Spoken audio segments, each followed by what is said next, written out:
So I met an alien. He's kind of growing on me. At least he's not growing in me, you know, which was a concern for a little while.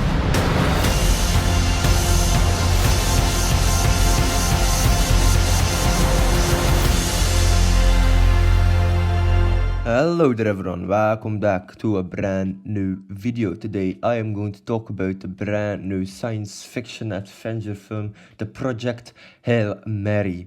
So this is a film that will be written by Christopher Miller and obviously the creators of Spider-Verse, so obviously that's very nice.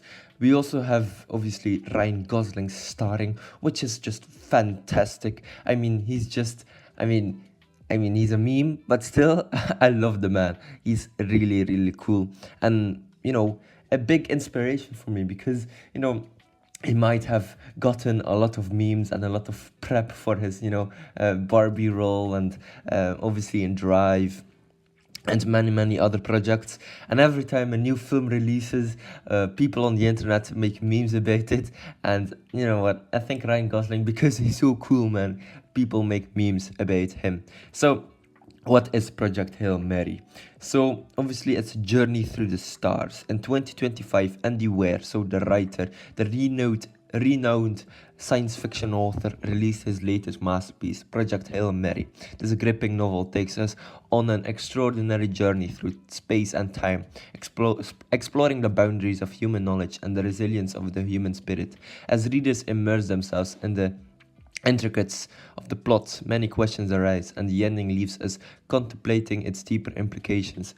In this video, I'll explain Project Hail Mary, I'll explain the film, and I'm going to talk about things that I really find interesting about this, I think, project. Project Hail Mary begins with an astronaut, Ryland Grace, awakening from a deep sleep aboard a spaceship, hurtling toward a distant star. Suffering from amnesia, he gradually pieces together his mission to save humanity from an impending catastrophe. With his memory gradually returning, Grace becomes humanity's last hope, armed with his exceptional scientific knowledge and determination. So, Grace discovers a lot of things in space. He discovers obviously why he's in that spaceship, why the people actually, or the other professors and astronauts want him in that spaceship.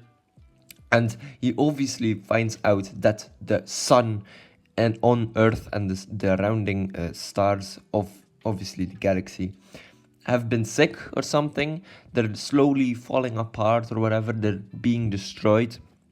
And there's one star left in the entire galaxy which is not going to be destroyed, and he needs to go over there and find out how. So there we go. In the trailer you also see that Ryan Gosling's character, obviously Ryland Grace, meets this new alien. And I've heard a lot of great reviews on the book itself, and people are telling that moment, the moment he meets the alien, is one of the most fascinating things about the entire, book, and maybe also the entire film now too. I think it's very interesting. I think it's rather intriguing to see a brand new science fiction film starring obviously Ryan Gosling, man. That's really awesome. But I just can't bloody wait for this because I think it's going to be really, really interesting.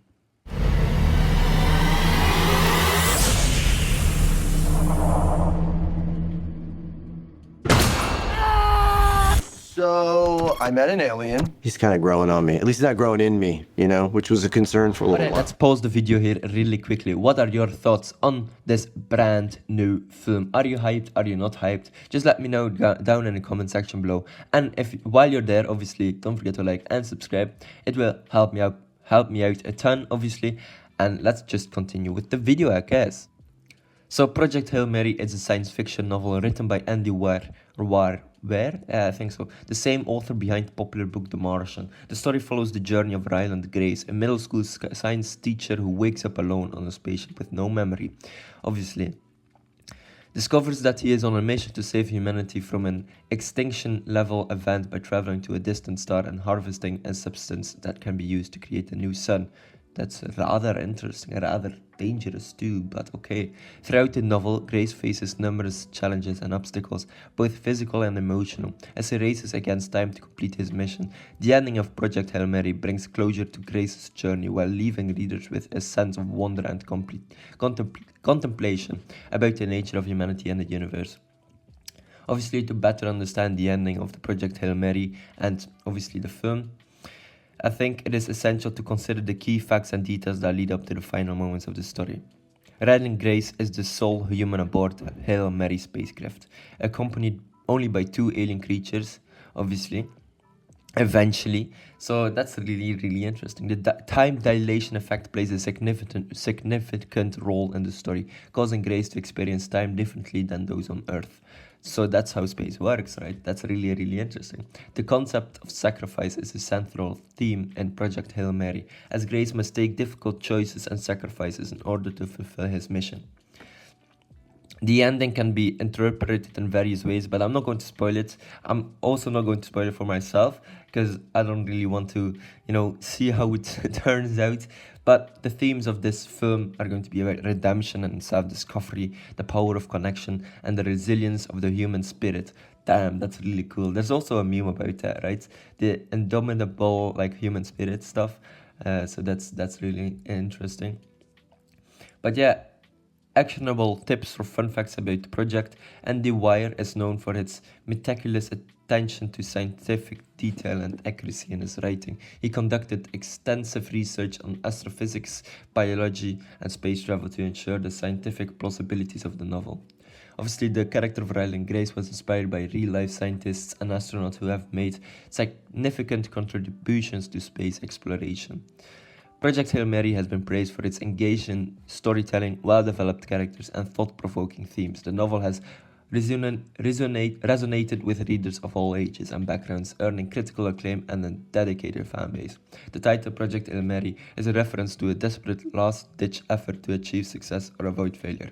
The term originated in American football, where a Hail Mary pass is a long, high arc throw made in the final moments of the game in the hope of scoring in a touchdown. That's really nice and really interesting. My culture, I'm from Belgium, so we don't really know football a lot, but that's a really interesting fun fact, actually, to reference a desperate last-ditch effort. There we go. I mean, I'm learning something new every day, so there we go. That's really nice. So, alright, that's very nice. So, this film is produced by Phil Lord and Christopher Miller. That's really interesting. And yeah, I find that really fascinating, because they made some incredible stuff throughout the years. Obviously, let's begin with the Lego Movie, as well as the directors of the live action comedy film 21 Jump Street and its sequel 22 Jump Street. They have made tons of things. Obviously, Spider-Man Into the Spider-Verse, Spider-Man Across the Spider-Verse. They also made some shows for Cartoon Network. I think, are they more like animated directors, or are they more like live action directors? Because I'm not quite sure. I think both. I mean, they're really talented. That's for sure. The writers, voice actors, directors, producers, man, they're pretty much everything, and they're the goats. So yeah, they've won a couple of Oscars with Spider-Man and stuff like that, which, no sweat. That's really cool. So there we go. In this film, we also have a little cast. We have Ryan Gosling as Ryland Grace, a sole survivor, astronaut who is on a mission to save humanity. Sandra Hüller, I think that's a German last name, as Eva Stratt, Ryland's superior. Milana Ventrop, which is interesting, as an American actress, comedian, and activist. Leona Boyce, which is also known as Lee Boy, I'm not quite sure. As an American actor, writer, producer, and a former musician. There we go. And the last one is Ken Leung. So, as an American actor known for his roles on stage and screen, he has gained attention for playing Miles Strom in the ABC drama series Lost, and Eric Tao in HBO drama series Industry 2020 to the present. So, Alright, yeah, in March 2020, Metro Goldwyn Mayer, so MGM, was nearing a deal to acquire the project, and an adaptation of the then upcoming Andy Weir novel Project Hail Mary, with Ryan Gosling set to star and produce the film. The rights for the novel were acquired for $3 million. In May, Phil Lord and Christopher Miller were hired to direct and produce the film. Drew Goddard, who previously adapted Where's the Margin into a feature film, was hired to write the screenplay the next month. In April 2024, Amazon MGM Studios, who acquired Metro Goldwyn Mayer in 2022, and announced a possible 2026 release window for the film. In May 2024, Sandra Hüller joined the cast of the film, with Greg Fraser hired as a cinematographer. In June, Milana Winthrop joined the cast. Greg Fraser, as well, the cinematography in this film is fantastic, and I know exactly how that comes. He received the Academy Award for Best Cinematography for Dune 2022 and 2 other nominations for The Lion 2016 and Dune Part 2 2024. He is also known for Zero Dark 30, Rogue One, The Batman, and The Creator. I knew it. I thought the cinematography is too good. I recognize it from somewhere. I'm not quite sure how you recognize cinematography, but I did, and I had a slight feeling that the cinematographer, I did not read it somewhere, but I thought, but maybe the cinematographer is someone that I know, or, you know, not personal, but still, I recognize him. And yes, from Dune and Dune Part 2, The Batman, and Rogue One. So that's really nice. And there's this, in the trailer, there are little flares, like little, I guess, how do you call that? It's like interesting lighting. There we go. And I think it's really cool because he made a lot of great science fiction films. Dune Part 2, Rogue One, The Creator. And I just can't wait for this film. It's going to be really cool and really beautiful. Before we end off the video, I just want to talk about another book that they need to adapt in a film somehow, some way. I'm not quite sure if it's possible, because the book and the story is very hard, very tough material, and that's Blood Meridian. Just make a goddamn film, man. I don't care. Like, you have Red Dead Redemption, and obviously westerns don't really do a lot of great things at the box office wise. Like, people back in the 70s liked westerns because they were cool, but now obviously a lot of projects have gone on, and I think Blood Meridian is that book. If you if you adapt it rightly, it can work. But Blood Meridian, man, that's a very tough challenge, because in that book they do a lot of things that are, you know, not really that right. There's this character, I believe, Hagen, right? And he is just this brutal Western, I guess, cowboy-ish. He's a criminal.